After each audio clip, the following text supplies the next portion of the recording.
देखिए बेटा, आज के टॉपिक में इलेक्शन प्रोसीजर के बारे में बात कर रहे थे ना हम। A new Lok Sabha or a new assembly shall be constituted on the expiry of duration of existing house or on dissolution। कह रहे एक नई लोकसभा और एक नई असेंबली के गठन, ठीक है, एक नई असेंबली का गठन किया जाता है कब? जब जो लोकसभा, जो गवर्नमेंट बनी हुई है, जो सरकार बनी हुई है, जब उसके एक्सपायरी होने का समय होता है, मींस उसके 5 साल कंप्लीट होने वाले होते हैं, उस समय में एक नया घोषणा पत्र जारी किया जाता है अगले इलेक्शन के लिए। फॉर दिस नोटिफिकेशन, ये नोटिफिकेशन दिया जाता है shall be issued by the president. किसके द्वारा दिया जाता है?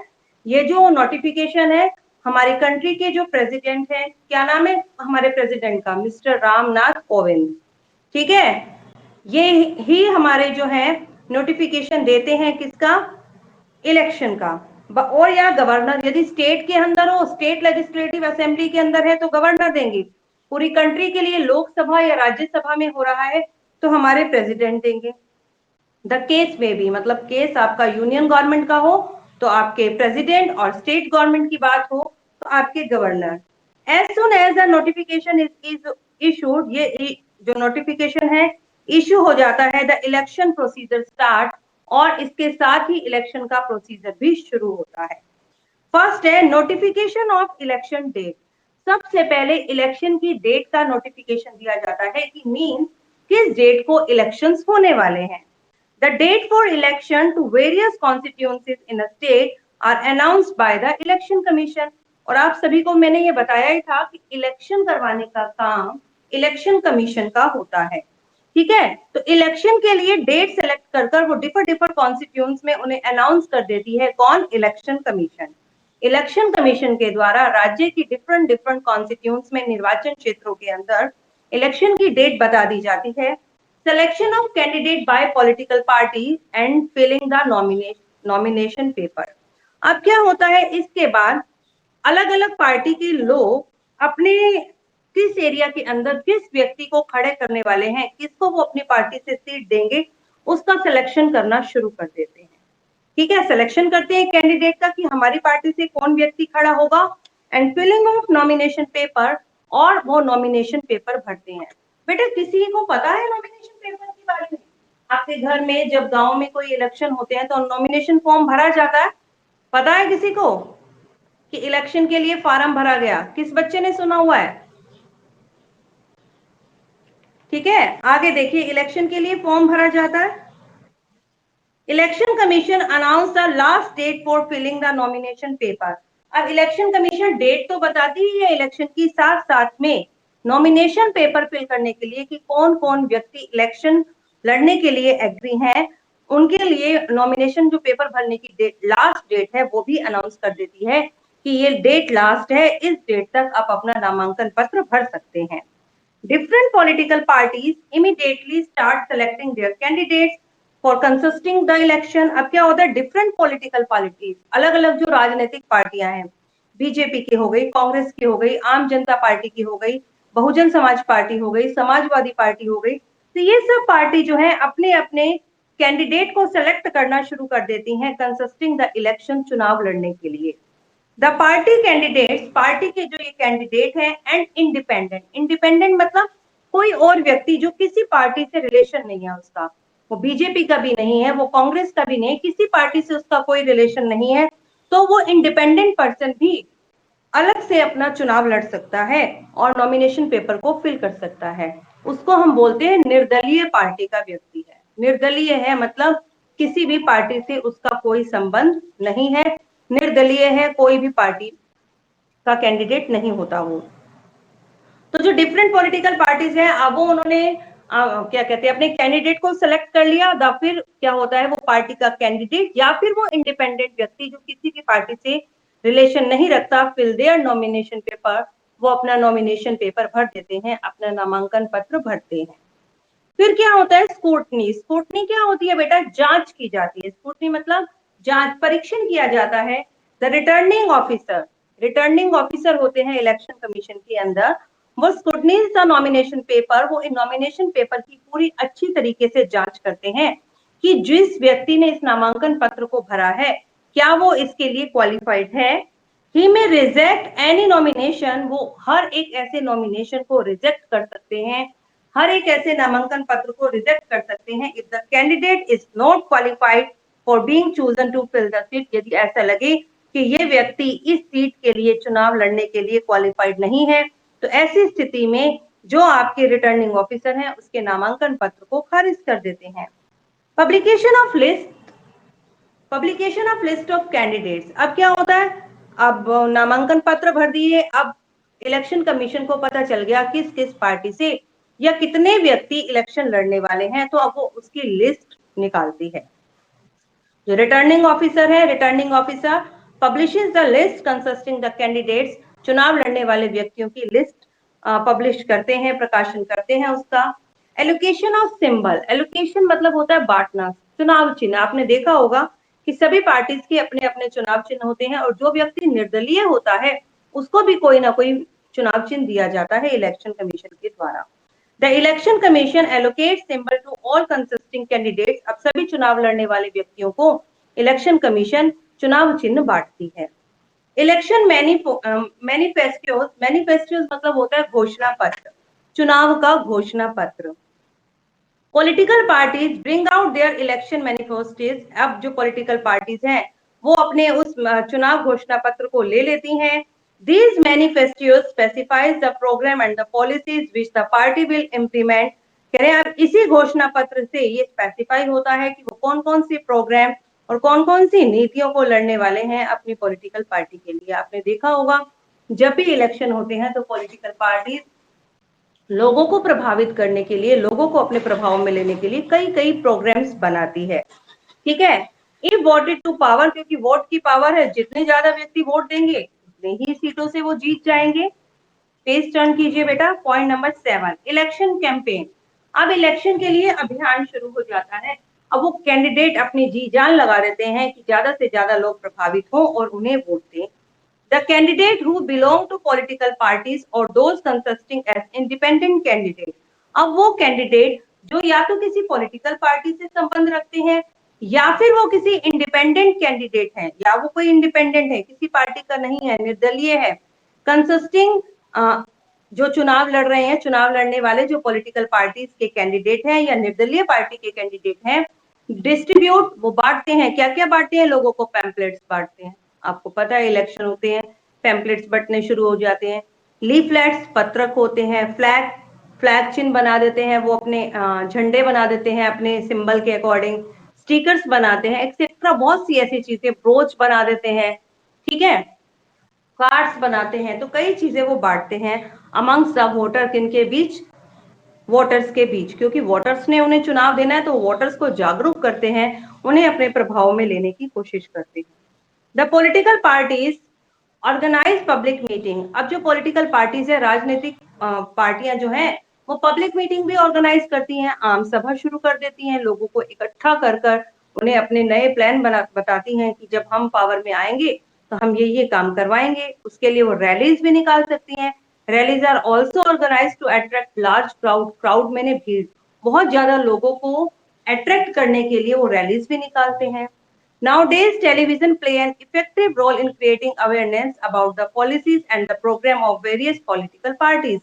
कह रहे हैं आजकल तो जो टेलीविजन है, जो हमारा टीवी है, वो भी बहुत इंपॉर्टेंट रोल निभाता है जागरूक करने के लिए। वोटर्स को जागरूक करते हैं और ये भी बताते हैं कि नई नई पॉलिटिकल पार्टीज जो हैं, क्या अब वो नए नए प्रोग्राम और क्या नई नई पॉलिसीज बना रही हैं, different political parties. This campaign stopped 48 hours before the time when poll ends on the polling day। कह रहे दिस कैंपेन, ये जो कैंपेन स्टार्ट हुआ कि वो रैलीज निकालते हैं, पब्लिक मीटिंग करते हैं, स्टिकर्स बांट रहे हैं, पैम्पलेट्स बांट रहे हैं, लोगों के घर जाकर वोट मांगते हैं, तो बेटा ये सब कैंपेन स्टॉप हो जाता है 48 आवर्स पहले। मतलब इलेक्शन लड़ने से, इलेक्शन के समय से 48 घंटे पहले ये खत्म हो जाता है। When poll ends on the polling day, मतलब जब तक वो मतदान का खत्म नहीं होता, मतदान के दिन, मतलब 48 आवर्स पहले वो ये सब काम बंद हो जाते हैं। लेकिन आपने कभी कभी देखा होगा कि अब 48 आवर्स यानी कि 2 डेज हो गए, लेकिन हम देखते हैं कि एक दिन पहले क्या, एक रात तक लोग हमारे घर तक आते हैं, तो बेटा वो तो चुपचाप से आते हैं, उसके लिए वो कोई शोर नहीं कर सकते, एक या दो व्यक्ति पर्सनली आकर वोट को मांगते हैं, ठीक है। लेकिन ये जो इलेक्शन कैंपेन है आपकी जो आचार संहिता है उसके अकॉर्डिंग 48 आवर्स पहले स्टॉप हो जाता है। Point number 8, polls. अब पोल्स के लिए क्या होता है, पोलिंग बूथ पर जो हम जाते हैं, on the polling day the voters record their vote in secrecy. इस दिन जो वोटर है वो अपने वोट को बड़ी सीक्रेसी से देता है, मतलब चुपचाप बिल्कुल सीक्रेसी से, पता नहीं चलता कि उसने किसे वोट दिया है। B, the voters are required to carry with their election photo identity card. और जो वोटर्स हैं वो अपने साथ क्या लेकर जाते हैं, अपना वोटिंग कार्ड। देखिए वोटिंग कार्ड का पिक्चर भी बना हुआ है, देख रहे हैं ना आप, ये ऐसा वोटिंग कार्ड, ये फ्रंट पेज है, ये इसका बैक पेज है। तो वो अपने साथ अपने वोटिंग आईडी कार्ड को भी लेकर जाते हैं। सो देयर इज नो इम्पर्सेशन, ताकि कोई भी व्यक्ति गलत इस्तेमाल ना कर सके, वेश बदलकर किसी दूसरे का वोट ना डाल सके। द बैलेट बॉक्स और electronic voting machine are sealed. अब बैलेट बॉक्स और इलेक्ट्रॉनिक वोटिंग मशीन को वोट जब खत्म हो जाते हैं तो सील कर दिया जाता है and carry to the counting station, और फिर उसे काउंटिंग स्टेशन तक पहुंचाया जाता है। काउंटिंग स्टेशन क्या होता है, जहां पर जाकर इन वोटों की काउंटिंग होती है। तो बेटा पहले हमारे पास बैलेट बॉक्स होते थे, लेकिन अब ज्यादातर हम ईवीएम का यूज करते हैं। ईवीएम की फुल फॉर्म है इलेक्ट्रॉनिक वोटिंग मशीन, ठीक है।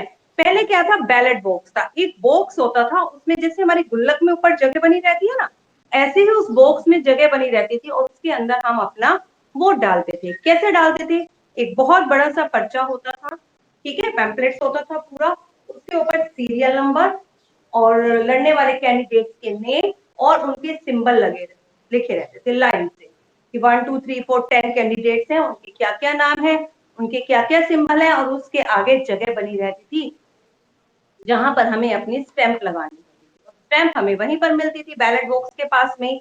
अंदर एक कैबिन बना होता था जहां हमारे अलावा कोई नहीं होता, हम वहां पर जाकर या कर्टन लगाकर भी पार्टीशन कर देते हैं, वहां जाते लोग और स्टैंप लगा देते थे उस पर, और फिर उसको फोल्ड करने का तरीका बहुत अच्छा था। देखिए उसको में ऐसे सील बना रखी थी कि हमने किस किस तरफ से पेपर को फोल्ड करना है, क्योंकि देखिए यदि ऐसा फोल्ड पेपर है, ऐसा फोल्ड पेपर है और हमने इसको ऐसे फोल्ड कर दिया, इधर का इंप्रेशन इधर छपेगा, मतलब जो इंप्रेशन है, सील गीली होती है ना, इंक गीली होती है, तो इसका इंप्रेशन उसके व्यक्ति के नाम पर या उसके सिंबल पर छपेगा। लेकिन यदि हम उसको उल्टा फोल्ड कर दें तो नंबर 1 जो है नंबर 10 पर छप जाएगा, तो हमें पता नहीं चलेगा, ऐसे वोट गलत हो जाते हैं, वो वोट माना ही नहीं जाता, वो वोट जो है खराब हो जाता है, ठीक है। इसलिए उसमें ना ऐसे सील्स बनाई जाती थी कि पेपर को किधर से मोड़ना है, और फिर जाकर जब ये काउंटिंग वाली जगह पर जाते थे, वहां जाकर इन बैलेट बॉक्स को खोला जाता था और काउंटिंग की जाती थी, अलग अलग स्लिप निकालकर अलग अलग रख दिए जाते थे, फिर उनको गिना जाता था।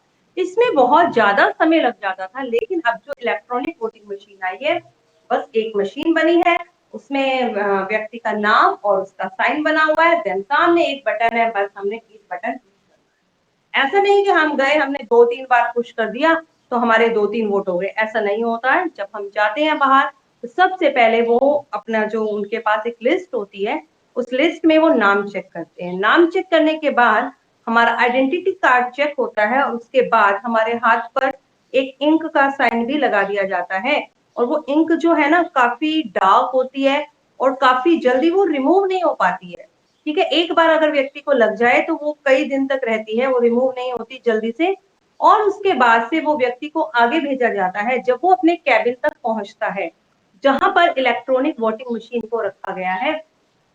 वहां पर जब वो जाता है तो जो बाहर ऑफिसर बैठा है, जो बाहर एक अधिकारी बैठा होता है, वो उस मशीन को ऑन कर देता है बाहर से। जैसे ही वो मशीन को ऑन करता है, अब हम वोट दे सकते हैं, ठीक है। हम एक बार बटन को दबाते हैं, वो मशीन बंद हो जाती है, ये नहीं कि हम 2 बार वोट दे देंगे। देन जब न्यू कैंडिडेट आएगा वो मशीन फिर से ऑन होगी। अब इसमें क्या होता है, काउंटिंग करने के लिए, क्योंकि वो इलेक्ट्रॉनिक है, बस उस मशीन का डाटा हमें जाते ही, जैसे ही वो डाटा निकालते हैं, उनको पता चल जाता है किस पार्टी के कितने कितने वोट्स हैं, ठीक है। तो इसकी काउंटिंग करना बहुत ही इजी हो जाता है, लेकिन बैलेट बॉक्स में जब हम काउंटिंग करते थे तो हमें काफी ज्यादा समय लग जाता था।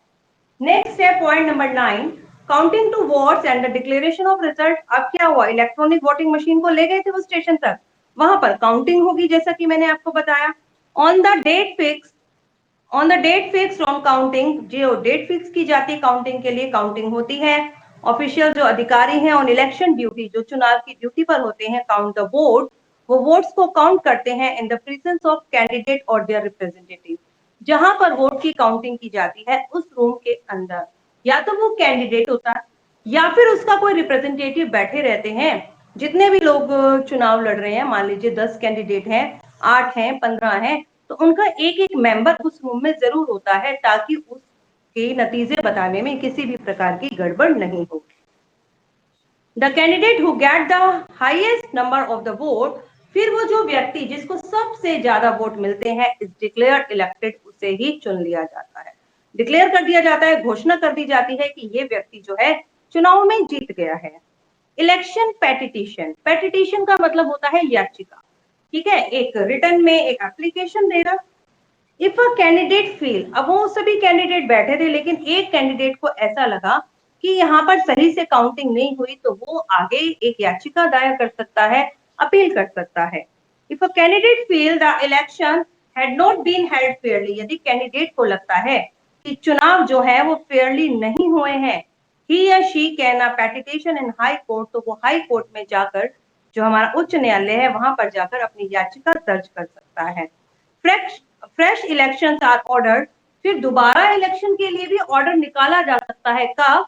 When booth captured has taken place, या वहां तो मतलब लोगों ने बूथ कैप्चर कर दिया हो, जहां पे वो वोटिंग मशीन रखी गई है उस जगह को कैप्चर कब्जे में ले लिया हो, या वहां से कुछ बैलेट बॉक्स चोरी हो गए हो, कुछ ईवीएम चोरी हो गई हो या खराब हो गई हो पोलिंग स्टेशन से, और बैलेट बॉक्स हो, या फिर ईवीएम है जो डिस्ट्रॉयड हो गई या लॉस्ट हो गई है, तो ऐसी स्थिति में इलेक्शन को दोबारा करने की अनुमति भी देता है हाई कोर्ट।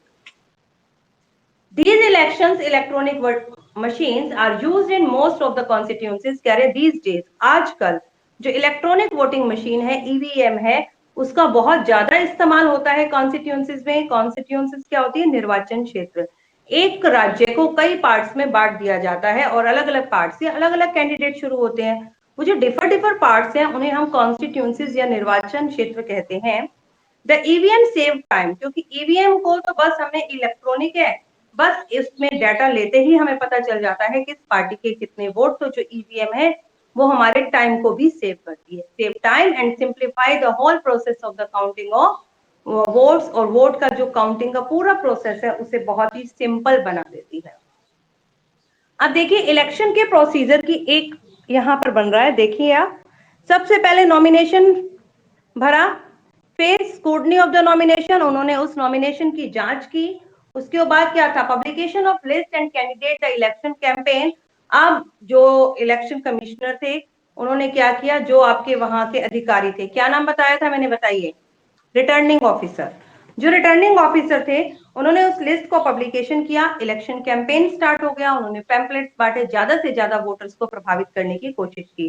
फिर द पोल वोटिंग का दिन आ गया and counting of votes count हुए एंड डिक्लेरेशन ऑफ रिजल्ट, और परिणाम घोषित हो गया और चुनाव का प्रोसीजर खत्म हो गया। ठीक है बेटा, क्लियर है सभी को? चलिए देखिए, ये देखो बेटा, इलेक्ट्रॉनिक वोटिंग मशीन ये बन रही है, देख रहे हैं आप? ये व्यक्ति के नाम लिखे हुए हैं, ये सामने बटन बने हुए हैं, और ये बाहर इसका रिमोट रहता है कि जब इसे ऑन करते हैं तभी अंदर वाला कैंडिडेट वोट दे सकता है। ठीक है। अब नेक्स्ट है पॉलिटिकल पार्टीज। अब पॉलिटिकल पार्टीज क्या होती हैं? देखिए, we can not think of free and fair election without political parties. कह रहे वी कांट थिंक, हम सोच भी नहीं सकते कि बिना किसी राजनीतिक पार्टी के फ्री एंड फेयर इलेक्शन हो सकते हैं जिसमें कोई घोटाला ना हो, साफ सुथरा इलेक्शन होना। A political party is a group of people, राजनीतिक पार्टी क्या है? लोगों का ग्रुप है। who act as a political unit, जो एक राजनीतिक इकाई के रूप में एक मिलकर काम करते हैं। and who aim, और उनका क्या एम, क्या उद्देश्य होता है? To control the government, government को कंट्रोल करना, and carry out their policies and programme, और उनकी पॉलिसीज और प्रोग्राम को आगे बढ़ाना। द इम्पोर्टेंस और the function of political parties are as follow. तो पॉलिटिकल पार्टीज के क्या क्या डिफरेंट फंक्शंस होते हैं वो नीचे बताए गए हैं, ये 5 बता रखे हैं बेटा, देखिए। Parties conduct the election campaign and simplify the whole process of election. कह रहे जो पार्टीज हैं वो कंडक्ट संचालन करती हैं इलेक्शन कैंपेन, मतलब इलेक्शन कैंपेन चलाती हैं, रैलीज निकालती हैं, पब्लिक मीटिंग करती हैं, लोगों को कई कई चीजें डिस्ट्रीब्यूट करती हैं, पैम्पलेट किए, स्टिकर्स किए, ठीक है, इस टाइप की चीजें सिंप्लीफाई करती हैं and simplify the whole process of the election, और इलेक्शन के पूरे प्रोसेस को स्पष्ट कर देती हैं। विदाउट पॉलिटिकल पार्टी, बिना किसी राजनीतिक पार्टी के कंडक्टिंग इलेक्शन, चुनाव करवाना वुड बिकम वेरी इनकन्वीनियंट, बहुत ही असुविधाजनक होगा। पॉलिटिकल पार्टीज ही नहीं होंगी तो लोग चुनाव लड़ेंगे कैसे? एक ही व्यक्ति जीतता चला जाएगा। Elections to various bodies are usually held on a party lines.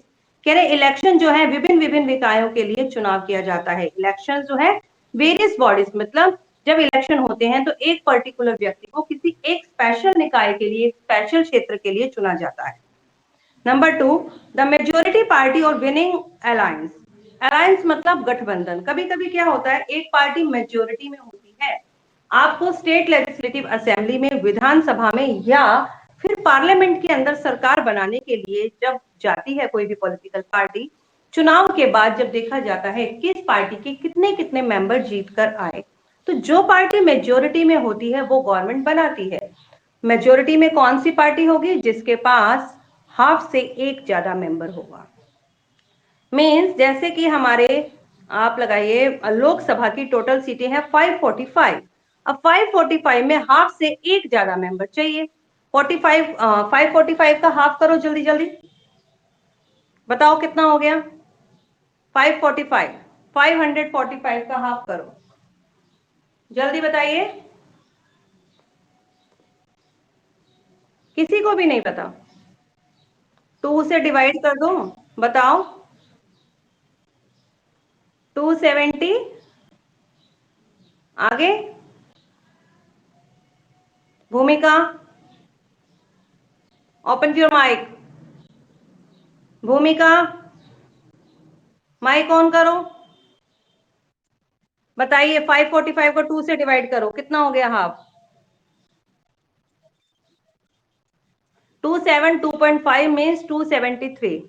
273 members यदि वहां पर होते हैं या 274 मेंबर होते हैं तो वो हाफ से ज्यादा हो गया। जिस पार्टी के पास इतने कैंडिडेट्स जीत के आएंगे, मतलब अलग अलग कॉन्स्टिट्यूंसीज में हो गई, हमारे निर्वाचन मंडल से बीजेपी की सीट पर कोई और खड़ा हुआ, दूसरे क्षेत्र में कोई और खड़ा हुआ, ठीक है, हरियाणा से टोटल लोकसभा की 10 सीटें हैं, तो जो 10 मेंबर चुन के आए तो वो किस किस पार्टी के थे, एक लिस्ट तो प्रिपेयर की जाएगी ना। तो जब लोकसभा में जीते हुए व्यक्तियों की लिस्ट प्रिपेयर की जाती है या लेजिस्लेटिव असेंबली में, तो ये देखा जाता है कि वो व्यक्ति किस पार्टी का है। अब एक लिस्ट बना दी जाती है कि किस पार्टी के कितने कैंडिडेट जीते। जिस पार्टी के कैंडिडेट टोटल नंबर से, टोटल संख्या से हाफ से एक ज्यादा होगा, हाफ से चाहे एक ज्यादा हो, वो व्यक्ति मेजोरिटी में होता है और उस पार्टी की गवर्नमेंट बन जाती है। मींस यदि 272.5 यानी कि 273, यदि 273 से एक मेंबर की ज्यादा जिस पार्टी का हो गया 274, वो पार्टी मेजोरिटी में होगी और गवर्नमेंट उसकी ही बनेगी। लेकिन बेटा कभी कभी क्या होता है, कोई भी पॉलिटिकल पार्टी मेजोरिटी में होती ही नहीं। पॉलिटिकल पार्टी के पास मेजोरिटी नहीं होती मींस किसी भी पार्टी के आधे से ज्यादा मेंबर हुए ही नहीं, सभी पार्टीज में कैंडिडेट बढ़ गए, तो ऐसे समय में दो या दो से ज्यादा पार्टी मिलकर सरकार को बनाती हैं। जैसे आप हमारे यहाँ पर देखिए ना, आप हमारे हरियाणा में जब लेजिस्लेटिव असेंबली के चुनाव हुए तो बीजेपी लास्ट ईयर मेजोरिटी में थी, लेकिन जब इस बार चुनाव हुए तो बीजेपी के कुछ मेंबर्स कम रह गए, बीजेपी के मेंबर्स कम रह गए तो बीजेपी को सपोर्ट किया जेजेपी ने और मिलकर गठबंधन की सरकार बन गई। ठीक है, अब ये जो गठबंधन, ये अलायंस वर्ड इसी के लिए आया है, या तो पार्टी मेजोरिटी में हो या विनिंग अलायंस, या मतलब जो जीत गए, जो गठबंधन मिलकर वो 274 से ज्यादा हो गए। For a successful democracy we need both a stable government and strong opposition. कह रहे हैं एक सक्सेसफुल डेमोक्रेसी के लिए, एक सफल लोकतंत्र के लिए हमें जरूरत होती है कि हमारी गवर्नमेंट स्टेबल हो। ऐसा नहीं कि बार बार गिरती रहे, गवर्नमेंट बार बार भंग हो जाए, लोग उसके विरुद्ध प्रस्ताव निकालें, ऐसा नहीं होना चाहिए। और जो अपोजिशन है, जो विपक्षी दल की पार्टियां हैं, वो भी स्ट्रॉन्ग होनी चाहिए। अपोजिशन मीन्स जो पार्टी जीत गई वो तो मेजोरिटी में हो गई और उसके अलावा बची हुई सारी पार्टियां अपोजिशन में हो गई। ठीक है, तो अपोजिशन पार्टी भी स्ट्रॉन्ग होनी चाहिए क्योंकि अपोजिशन का भी एक मेन इंपॉर्टेंट रोल होता है अपोजिशन का काम क्या है? स्टेट लेजिस्लेटिव असेंबली में मान लीजिए अभी हमारे बीजेपी और जेजेपी ने मिलकर गठबंधन की सरकार बनाई, तो ये दो तो हो गए मेजोरिटी में, बाकी सब हो गए आपके अपोजिशन में। अब जो अपोजिशन पार्टी है उसका बहुत इंपॉर्टेंट रोल है, क्योंकि जब वहां पर मीटिंग होती है, क्वेश्चनिंग आवर होता है, तो विपक्षी दल के नेता सरकार की कमियों को निकालते हैं। उनका काम ही है सरकार की कमियों को निकालना, और बेटा बहुत जरूरी है। यदि कोई हमें हमारी कमी को नहीं बताएगा तो हम तो अपने ढंग से काम करते चले जाएंगे, चाहे वो ठीक हो या गलत हो। उसमें कमी निकालना बहुत जरूरी है, और ये काम कौन करता है? Opposition party. अपोजिशन पार्टी का काम है गवर्नमेंट के जो अलग अलग काम कर रही है उनके बारे में जानकारी हासिल करना, किसी काम से क्या नुकसान हो रहा है उस पर बहुत ज्यादा फोकस करती है अपोजिशन पार्टी। आगे देखिए, गठबंधन नहीं करेगी तो बेटा सरकार नहीं बनेगी, गठबंधन तो होगा ही होगा, ठीक है, गठबंधन तो होगा, और गठबंधन नहीं होगा तो कैंसिल है वो, तो फिर क्या फायदा उसका, तो वो तो गवर्नमेंट बनेगी ही नहीं। The political parties act as a link between government and the citizen, और जो पॉलिटिकल पार्टी है, राजनीतिक पार्टियां हैं, वो एक लिंक का काम करती हैं गवर्नमेंट और सिटीजन के बीच में, सरकार और नागरिकों के बीच में एक लिंक, एक कड़ी का काम करती हैं जो उन्हें जोड़कर रखते हैं। पार्टीज मोल्ड और पब्लिक ओपिनियन, मोल्ड मतलब बनाना, जो पार्टीज हैं लोगों को अवेयर करती हैं अपनी पार्टीज के प्रोग्राम के बारे में, और आपने बेटा देखा होगा जितने वो हमसे प्रोमिसेस करते हैं वो पूरे कभी नहीं होते, लेकिन फिर भी लोग उनकी बातों में आते हैं। और पब्लिक ओपिनियन बनाती है वो, एंड एजुकेट पीपल, और लोगों को जागरूक करती है about the important problems facing of the country की, क्या क्या लोग कंट्री में प्रॉब्लम को फेस कर रहे हैं। एक तो पार्टी मेजोरिटी में हो गई। अब अपोजिशन पार्टी का क्या काम है कि देश में लोग किन किन समस्याओं से जूझ रहे हैं, बस उसको ही वो इशू बनाकर अपना मुद्दा स्टार्ट कर देती है। अभी जैसे देखिए कोरोना वायरस को लेकर काफी बातें हो रही हैं, तो आपने देखा होगा बार बार जो है राहुल गांधी जो है आप ट्वीट करते नजर आते हैं कि वैक्सीन की कमी है, लोगों की जान नहीं बचाई जा रही बीजेपी से। केजरीवाल बार बार बीजेपी सरकार पर आरोप लगाते हैं कि दवाइयां सही से नहीं पहुंच रही, राशन इनको मुफ्त में दिया जाए, है ना। तो उनका काम क्या है कि पॉलिटिकल पार्टीज की जो कमियां, जो मेजोरिटी पार्टी की कमी रह गई उसे जागरूक करना, लोगों को बताना कि ये कमी है। अभी ये जरूरी नहीं है कि वो जो कह रहे हैं ठीक हो, तो फिर क्या होता है, जो मेजोरिटी पार्टी का मेंबर है ना, उसे उसका जो आंसर देना पड़ता है, ऐसा आंसर देना पड़ता है कि जिससे लोग ट्रस्ट हो जाए। अगर वो लोग ट्रस्ट नहीं होंगे तो क्या होगा, मंत्री का काम नहीं अच्छा होगा, तो उसे अपनी सीट से रिजाइन देना पड़ेगा। Political workers do a lot of social work and take up issues related to the public welfare. Political workers, जो राजनीतिक नेता हैं, जो वर्कर्स हैं, काम करने वाले लोग हैं, lot of social work, वो बहुत सारा सामाजिक काम करते हैं, and take up issues related to the public welfare, लोगों के हित के लिए कई मैटर्स को उठाते हैं, कई मैटर्स के बारे में वो लोग बातचीत करते हैं।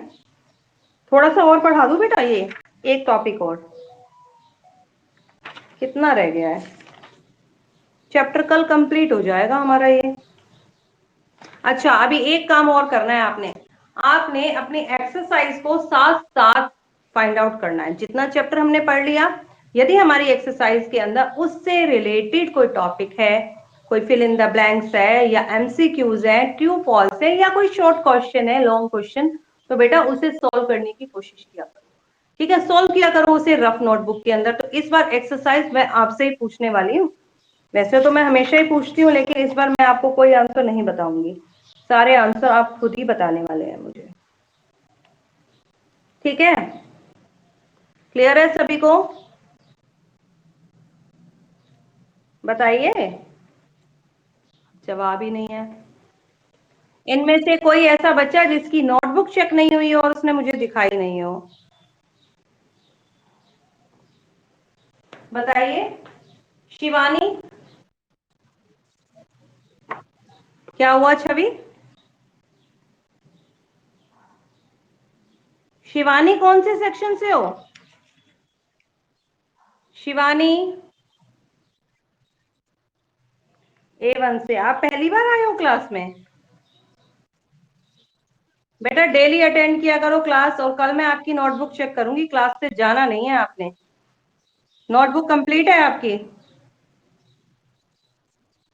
थोड़ा सा तो बस वो आज पूरा हो जाना चाहिए, ठीक है, अभी सभी बच्चे लीव करो, आपका टाइम ओवर हो गया है, लीव करो बेटा, लीव कर दो।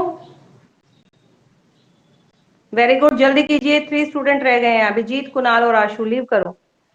नुपुर लीव करो, अभिजीत, पीयूष लीव करो,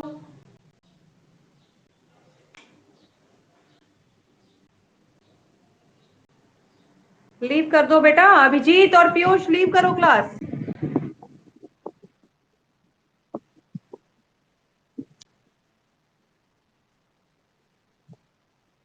अभिजीत लीव करो क्लास को, अभिजीत लीव करो क्लास को, ये बार बार क्यों ज्वाइन कर रहे हो छवि, लीव करो बेटा। अभिजीत और पीयूष कितनी बार बोलूंगी, मेरी आवाज नहीं आ रही क्या आप लोगों तक, लीव कर दो। पीयूष आप रह गए अकेले, जल्दी करो,